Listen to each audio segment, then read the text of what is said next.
মন্নান যদি আবার আমার হোটেল আইয়ে যদি আমার 1 বছর জেল খাটো হয় আবার আলহামদুলিল্লাহ আমি রাজি ওই যেন না আইয়ে এটা আপনাদের কাছে আমার অনুরোধ। ভাই শুনেন আমার কথার ভিত্তিতে বামাত দিয়েন না। মন্নান যদি আমার এন আইয়ে তাহলে আমার এরম অঘটন ঘটামু হরে আর আপনারা আমারে ভাইবেন না। আপনি গতনে প্রথম অনুরোধ ইউটিউবার ভাই কন্টেন্ট বানেন না ভাই যারা আছেন আপনারা মন্নানের একটু সতর্ক করবেন যেন আমার এন না জ্বালায়। এটা আপনি গতনে আমি মাপ চেয়ে চাই।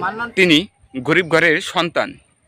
গরিব ঘরের মানুষে তিনি ঢাকা আগারগাঁয় একটি ভাতের হোটেল করেন। এই ভাতের হোটেল করে তার জীবিকা নির্বাহ হয়। ভাতের হোটেল করে তিনি ভাইরাল হয়ে যান ফেসবুকে এবং ইউটিউবে। বেশ কিছুদিন ধরেই তিনি কিন্তু আগারগাঁয়ে ভাতের হোটেল দিয়ে অনেকটা জনপ্রিয় হয়ে উঠেছিলেন। রাতে আমরা দেখতে পাই তাকে পুলিশ ধরে নিয়ে যায়। ধরে নিয়ে তাকে 15 দিনের জেল দিয়ে থাকেন।